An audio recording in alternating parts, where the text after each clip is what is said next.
Gold, trusted gold buyers. మీరు తాకట్టు పెట్టిన బంగారాన్ని విడిపించి ఈ రోజు ఉన్న మార్కెట్ ధరకు కొనబడను. ఈ క్షణం ఇది నా సక్సెస్ మీట్ లా అనిపిస్తుంది. అలాంటి ఓవర్వెల్మింగ్ గా నేను ఆనందం పొందుతాను. ఎందుకో తెలీదు, ఇక్కడ కావాల్సిన ఉన్న వాళ్ళందరూ కూడా నాకు ఎంతో కొంత ఎప్పటి నుంచో పరిచయం ఉన్నవాళ్ళు, ఎంతో ఆప్యాయత పంచుకున్న వాళ్ళు. సో వాళ్ళ ముఖంలో ఆనందం చూస్తుంటే కనుక ఇది నా ఆనందంలో అనిపిస్తుంది. ఈ సక్సెస్ మీట్ నా సక్సెస్ మీట్లా అనిపిస్తుంది. అండ్ ఇక్కడ గెస్ట్గా రాలేదు, మీలో ఒక పార్ట్గా, మీలో మీ ఆత్మీయుడిగా ఇక్కడికి వచ్చాను. అండ్ ఈ సినిమాకి ముందు నేను నాకు కలిసినప్పుడు ఎట్లా ఉంది ఏంటి సినిమా మీది రాబోతుంది కదా అంటారు. డిఫరెంట్ క్యారెక్టర్ నేను అటెంప్ట్ చేశాను.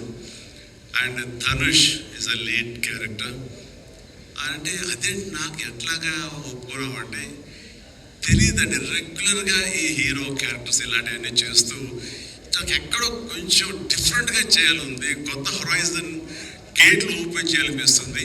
ఈ సినిమా నాకు అలా ఉపయోగపడుతుందని అనిపిస్తుంది. అంటే దాని వాళ్ళ సినిమా చూశారు, అది 100% కరెక్ట్. తను కూడా అదే అక్నాలెడ్జ్ చేశాడు. ఈ సినిమా తర్వాత ఒక 40 ఏళ్ళు ఉంటాను ఇందాక అన్నమాట వాస్తవం. నటుడుగా ఎంత ఎక్కువ కాలం మనం జీవిస్తాం అనేది తప్ప ఒక హీరోగానే పట్టుకొని ఇలాగే ఉండాలి అనుకోవడం అనేది కరెక్ట్ కాదు. అండ్ ఇలాంటి క్యారెక్టర్ ఎంత బాగా చేశాడని నేను తర్వాత చెప్తాను. సో ఫస్ట్ ఆఫ్ ఆల్ ఇట్లాంటి సినిమా శేఖర్ కమ్ముల ఏ ధైర్యంతో నాకు అడిగాను, నాకు ఏమి ఊహించుకుని ఫ్యూచర్లో ఈ క్యారెక్టర్ చేస్తాను ఒప్పుకున్నారు. ఇదే ఫస్ట్ సక్సెస్ అని భావిస్తున్నాను. ఆ తర్వాత ఇంకా ఈ క్యారెక్టర్ ధనుష్ తప్ప ఇంకెవరిని ఊహించుకోలేము. ధనుష్ ఒక్కడే దీన్ని న్యాయం చేయగలడు. తన పెర్ఫార్మెన్స్ అనిపించింది క్యారెక్టర్ చూసిన తర్వాత. నిజంగానే తిరుపతిలో సినిమా చూస్తుంటే తిరుపతిలో ఓపెన్ చేసినప్పుడు కింద ఒక యాక్సిడెంట్ అయ్యే ముందు బెగ్గర్స్లో కూర్చున్నప్పుడు ధనుష్ అని గుర్తించడానికి ఆ పరిగెత్తేతో నాకు గుర్తించలేకపోయాను. అంతగా క్యారెక్టర్లో you involve so much. Getup కానీ అన్ని కానీ సో అంటే అక్కడ తెలిసిపోతుంది తన డెడికేషన్ ఏమిటో ఆర్టిస్ట్ కాదని. అండ్ ఈ సినిమా ఇది నేను ఒక ఎక్స్పీరియన్స్ తప్ప నాకు ఒక సినిమాగా నేను చూడలేదు. ఒక వాస్తవంగా జరుగుతున్నదిగా అనిపించింది నాకు. అండ్ శేఖర్ కమ్ముల డీటెయిల్డ్గా నేను మిగతా అందరి నుంచి మాట్లాడే ముందు అసలు నువ్వేమిటి, నీ ఆలోచన విధానం ఏమిటి అనేది ఇట్స్ ఎంటైర్లీ డిఫరెంట్. 25 సంవత్సరాల పాటు నువ్వు అనుకున్న విధంగా, నువ్వు అనుకున్న క్యారెక్టర్స్ తోటి, నువ్వు అనుకున్న కంటెంట్ తోటి 10 సినిమాల కంటే ఎక్కువ చేయకపోయినా సరే ఒక్కొక్కడికి ఆణిముచ్చలాగా చేసుకుంటూ ప్రజల గుండెలో, ప్రేక్షకుల గుండెలో ఒక సుస్థిరమైన స్థానం ఏర్పరచుకున్నావు. అండ్ ఆ మధ్యకాలంలో మీరు నా ఒక పోస్టర్, మీరు 25 years పోస్టర్ మీరు రిలీజ్ చేయాలని అనుకున్నప్పుడు అది మీట్ అవ్వడానికి, అతనికి టైం ఇవ్వడానికి నాకు నిజంగా 3-4 days పట్టింది.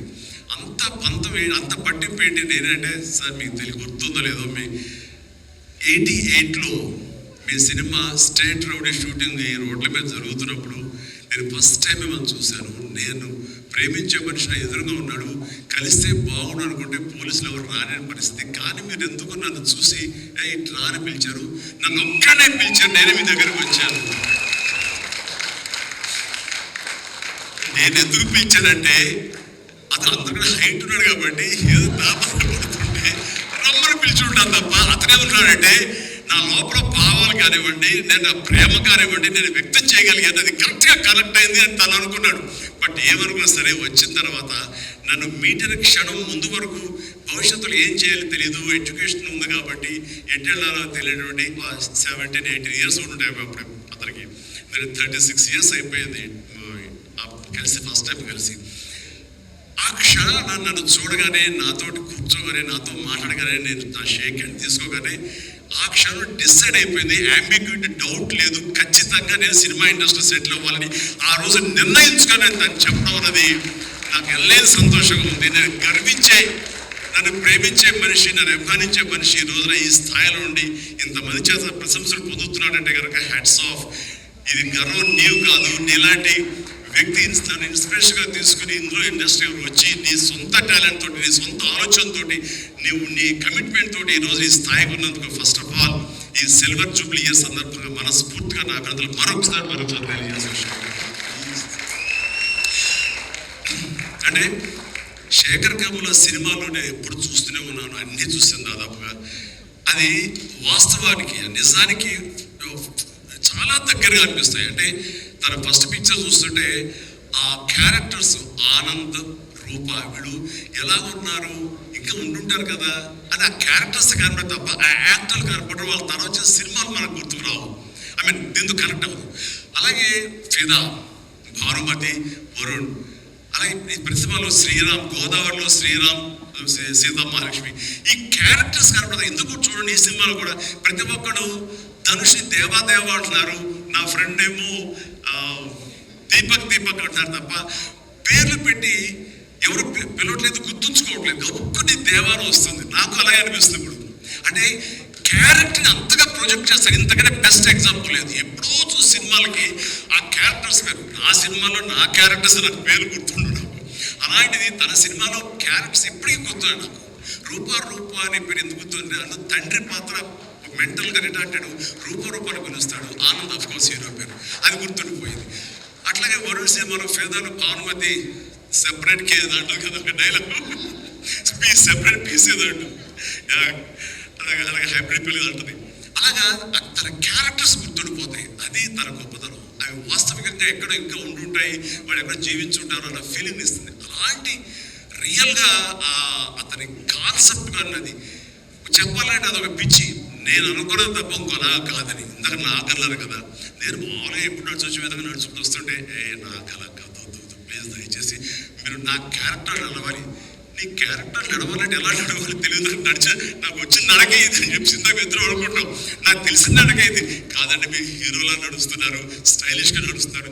నేను స్టైలా, నేను హీరో కదా అని అంటే కాదు అంటూ ఆ క్యారెక్టర్ చూస్తుంటే నాకు మీరు చాలా డిఫరెంట్గా కనపడ్డారు. నాకు రెగ్యులర్గా కనపడలేదు. మీకుండే ఆ కింగ్ నాగ్ కానీ ఆ గ్లామర్, మన్మధుడు యొక్క స్టైల్లో ఒక చామ్ ఉంటుంది కదా. ఈ సినిమాలో అది కనపడకుండా జీవితంలో నలిగిపోయినటువంటి ఇక నేషనల్ అవార్డ్స్ కనేదానికి మళ్ళీ అర్థం లేదు. బట్ అది నీకు ఇది మామూలే, కానీ నీకు ఈ సినిమాకి వస్తే కనుక ఈ ఇందులో ప్రతి ఒక్కరికి ఇది గర్వకారణం. అది డెఫినెట్లీ ఫ్యాంటాస్టిక్. ఇక ప్రొడ్యూసర్స్గా మన సునీల్ ఉన్నాడు. సునీల్, భారత్ వీళ్ళిద్దరికంటే కూడా వాళ్ళ నాన్నగారు నాకు అత్యంతమైనటువంటి గౌరవనీయులు. అంత పెద్ద మనిషి ఆయన, అంత నిక్కార్సైన మనిషి. ఈ సినిమా బిజినెస్లో అంత ఆనెస్ట్తో ఉండే మనుషులు ఎవరు లేరు. నాకు తెలిసి నాగార్జున ఎవరి కాళ్ళకి దండం పెట్టడం ఒక్క మీ నాన్నగారికి తప్ప. ఆయన నాకు అంతే ఇష్టం, నేను ఆయనకి అలాగే ప్రణామం చేస్తాను. అంతనే ఇది ఆయన పుట్టిన బిడ్డలుగా ఆయన గౌరవాన్ని కాపాడుతూ ఆయన లెగసీని కంటిన్యూ చేస్తూ మీరిద్దరు ముందుకు వెళ్ళడం, మీరే కాకుండా థర్డ్ జనరేషన్ జాన్వి కూడా అదే దాంట్లో వెళ్ళటం అనేది జరుగుతుంది. మొన్న ఒక మాట అన్నాము, చెప్పచ్చు కదా, చెప్పనా? ఓకే సార్, మళ్ళీ మాకు సినిమా చేయాలి సార్, మీరు వద్దులేవా, మీరు అది రకరకాలు చేసుకుంటారు కదా మళ్ళీ ఎందుకు అని. సార్, మా నాన్నగారు మీ సినిమాలో డిస్ట్రిబ్యూట్ చేసి మేము బాగా డబ్బులు గడించాం సార్. అప్పుడు నైజాంలో మీరు నైజాంలో మీ సినిమాలు అంటే నైజాం కింగ్ అనుకునేవాళ్ళం మేము. ఆ తర్వాత మేము కొంచెం ప్రయత్నం చేసాం సార్, మాకు బాగా డబ్బులు వచ్చింది సార్, కానీ అల్లరవింద్ గారు ఇక్కడ పెట్టేసరికి మాకు అవకాశం లేకుండా పోయింది. ఏమనండి ఇప్పుడు అది కట్ చేసేస్తాను అమ్ముక, లేదు అది ఎడిటింగ్లో అది తీసేస్తాను. అంటే సికింద్రాబాద్లో గీతార్స్ పెట్టారు కదా, అందుకే మీకు సినిమాలు రాకుండా సరే పక్కన పెట్టేద్దాం. ఆ తర్వాత మీ థర్డ్ జనరేషన్ జాహ్నవి సినిమా తీసి ప్రొడ్యూసర్గా అమ్మాయి రావాలనుకుంటుంది అనుకున్నప్పుడు I wish all the best for her. ఇప్పుడు కలుస్తానన్నాను, అదేదో మీరు ఇస్తే మీతోటి అమ్మాయి అడిగిన 3 జనరేషన్స్లో మా ఫ్యామిలీతోటి మంచి సంబంధం ఉన్నట్లు అవుతుంది అన్నారు. పాప, మీ నాన్న అడిగారు, ఇంటికి వచ్చి చెప్పారు లేదో నాకు తెలియదు, but we are doing.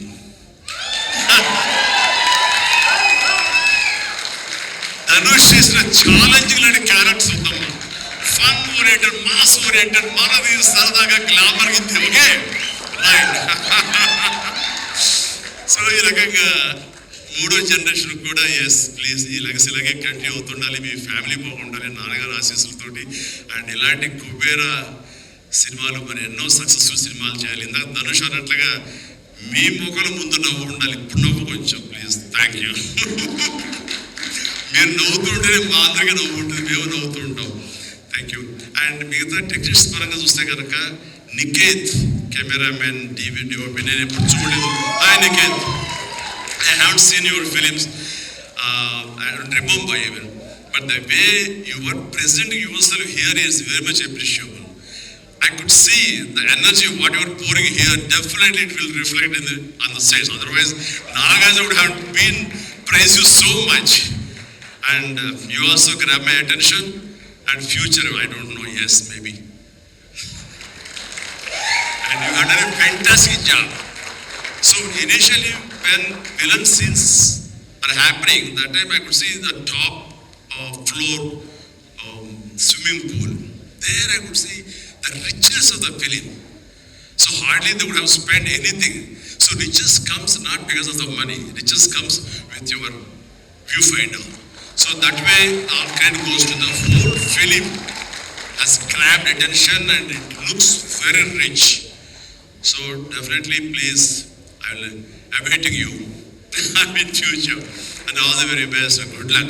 Great job as far as the camera is concerned. And then మా యోగేశ్వరుడు, మా పెద్ద ఆయన అనుకుంటే పాపం లేని వయసు వద్దు సార్, కూర్చోండి సార్, ప్లీజ్ కూర్చు సార్, మీరు లేకదు సార్, మమ్మల్ని ఇబ్బందిగా ఉంటుంది. ఇద్దరం చాలా నువ్వు అనుకుని మాట్లాడే పరిచయం మాకు శుభలేఖ సినిమా నుంచి 1980 నుంచి వర్కింగ్ టుగెదర్. ఈ మధ్యకాలం వరకు కూడా ఎప్పుడు సెట్కి వస్తాడు, రాగానే సినిమా అడుగుతాడేమో, నెక్స్ట్ సినిమా ఏం చేద్దాం అడుగుతాడంటే, అబ్బాయి ఈసారి మీ ఇంటి నాకు ఆవకాయ పచ్చడి రాలా అంటారు. Mango pickle, as for mango pickle from my house. So ఈసారి పంపించారు బాబు, వస్తుంది. శుభం, ఫెంటాస్టిక్. నువ్వు ఈ వయసులో కూడా ఇంత బాగా పనిచేస్తున్నావు, ఇంత కష్టపడుతున్నావు అంటే కనుక అవసరమా అనిపిస్తుంది. రిటైర్ అవ్వచ్చు కదా, హ్యాపీ రెస్ట్ తీసుకోవచ్చు కదా అని. కానీ మన సోల్స్ అవే, రిటైర్మెంట్ అది తీసుకోలేము. కష్టపడి పనిచేయటంలోనే మనకు ఆనందం ఉంటుంది. కష్టపడి పనిచేయటంలోనే ఈ ఇష్టమైన పురుషులు మనం ఉంటాం. మన లాంజివిటీ ఉండాలి అంటే మన ఇందులోనే ఉండాలి ఖచ్చితంగా. అండ్ భగవంతుడు ఇంకా సంపూర్ణ ఆరోగ్యాలు ఇవ్వాలి. నాన్నగారు ఆయన పనితో నాకు గుర్తుంది, ఆయన దగ్గర కూడా పనిచేశాను నేను.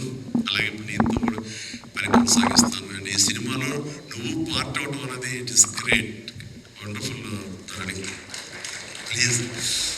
అండ్ ఇక్కడ చూస్తుంటే యంగ్స్టర్స్ ఎంత ఎంతూజియాస్టిక్గా ఉన్నారంటే, వాళ్ళందరినీ పేరు అని పిల్లలని కానీ యంగ్స్టర్స్ అంటే ఇండస్ట్రీ కొనసాగాలి ఇలాగే అంటే కనుక మీలాంటి యంగ్స్టర్స్ రావాలి. ఇలాంటి యంగ్స్టర్స్ వల్లనే మేమంతా కూర్చున్నాం. నేను ఈ రోజున కొత్త డైరెక్టర్స్తో పనిచేస్తాను. అనిల్ రావుపూర్ కానీ, బాబీ డైరెక్టర్ కానీ, వశిష్ఠ కానీ, ఇలాంటి యంగ్స్టర్స్ పనిచేస్తుంటే ఎక్కడ లేని ఎనర్జీ వాళ్ళ దగ్గర ఉంటుంది. వాళ్ళ నుంచి కొత్తను ఉంది. నేను వాళ్ళకి అనుగుణంగా నేను మారిపోతాను తప్ప నాకు అనుగుణంగా వాళ్ళు ఉండాలని కోరుకోవట్లా. నా సక్సెస్ అక్కడేమో అనుకుంటాను నేను. అరకగా ఓల్డ్ వైన్ న్యూ బాటిల్ అన్నట్లుగా ఈ సమయంలో వైన్ గుర్తు వచ్చింది, సారీ. అండ్ అలాగా ఇదే ఎనర్జీ తోటి, ఇదే యంగ్స్టర్స్ తోటి ఇండస్ట్రీ కలకలాలని కోరుకుంటున్నాను. And last but not least my brother, నాకు బిడ్డతో సమానం, దేవిశ్రీ ప్రసాద్. అండ్ దేవిశ్రీ ప్రసాద్ తన ఎనర్జీ అంటే ఇందాక చూశారు కదండి, లైవ్ షో చేసేసాడు ఇక్కడ. ఆ తర్వాత ఏం మాట్లాడాలో ఎవరికి ఏమో తుయ్యినటువంటి పరిస్థితి, మొత్తం షో గ్రాప్ చేశాడు. బట్ నేను మళ్ళీ కంబ్యాక్ తర్వాత పొలిటికల్గా కొన్నాళ్ళు ఉండి 1950లో 150 సినిమా చేసిన దగ్గర నుంచి, అంతకుముందు తన సినిమాలతోనే ఎంబీబీఎస్ కానీ, జిందాబాద్ కానీ అన్నీ అయిన తర్వాత మళ్ళీ తన వలన నా మ్యూజికల్ అనేది ఏర్పడేదేమో అనుకుంటున్నాను. అలాంటి గ్రేట్ మ్యూజిక్స్ నాకు ఇచ్చి మళ్ళీ నేను నిలబడడానికి దోహదపడ్డాడు మనోడు. ప్లీజ్ అవుతుంది అలా చేయదు, ప్లీజ్ నిలబడ్డాడు. పెద్ద సరస్వతి పుత్రులయ్యా, ప్లీజ్ ప్లీజ్. అండ్ తను ఎనర్జీ డే బై డే పెరిగిపోతుంది, తన టాలెంట్ డే బై డే పెరిగిపోతుంది. ఇక నేషనల్ నుంచి మన రీజనల్ నుంచి నేషనల్ లెవెల్కి ఎలా ఎదిగిపోయాడో మనం చూస్తాము. ఆ హోల్ ఇండియా తన గురించి ఎలాగా కీర్తిస్తుంది అనేది మనం ఈ పుష్ప 1 and 2 చూస్తున్నాము. అప్పుడు ఈ సినిమా కుబేర్లో కూడా ఎక్కడ డ్యూయట్ సాంగ్స్ లేవు కదా అని అనిపిస్తుంది, కానీ ఒక సాంగ్ ధనుష్ పాడిన ఆ సాంగ్ ఎంతగా నన్ను ఆకట్టుకుందంటే అంత ఇంత కాదు. దానికి ఇద్దరు ఒకరికొకరు కాంప్లిమెంట్ చేసుకుంటూ అంత బాగా హిట్ అవడానికి దోహదపడింది. అట్లాగే సినిమా చూస్తుంటే మ్యూజికల్గా ఉంది తప్ప నాకు ఎక్కడ డ్యూయట్ సాంగ్స్ వేరే లేవేంటి ఫీలింగ్ రాలేదు. And that's the magic of Devi Sri Prasad. రీ రికార్డింగ్లో కూడా చాలా హృద్యంగా మదర్ తోటి పాడే పాట రోడ్డు మీద యాక్సిడెంట్ అయిన తర్వాత కన్నీళ్ళు వచ్చేస్తున్నాం.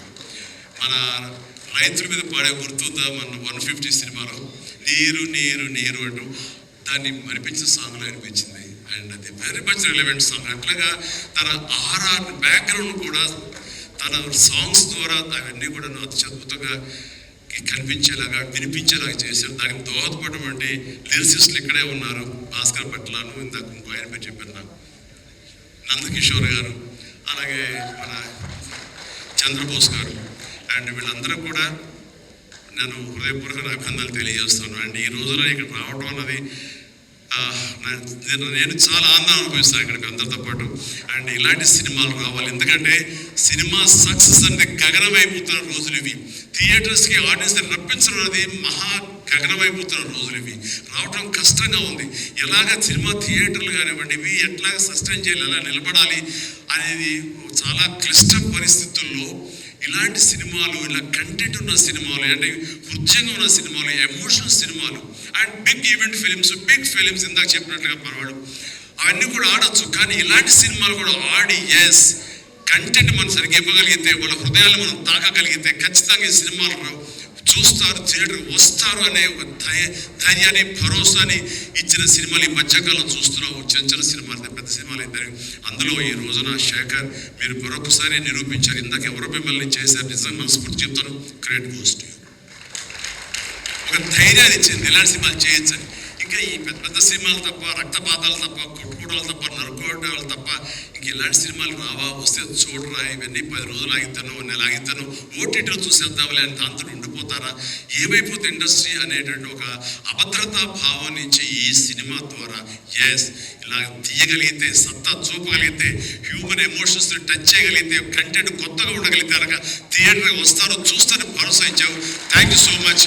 And God bless you all. Please ప్రతి ఒక్కరు నాకు ఈ అవకాశం ఇచ్చినటువంటి ప్రొడ్యూసర్స్ గారికి, రామ్మోహన్ రావు గారికి, అలాగే భారత్ పాప, నేను కూడా నా అందరికీ నా హృదయపూర్వక ధన్యవాదాలు. మరొకసారి ఇక్కడ ఉన్నటువంటి 50 మంది యంగ్స్టర్స్కి అండ్ రెస్పెక్టెడ్ టెక్నీషియన్స్కి నా శుభాకాంక్షలు, నా ధన్యవాదాలు తెలియజేస్తాను.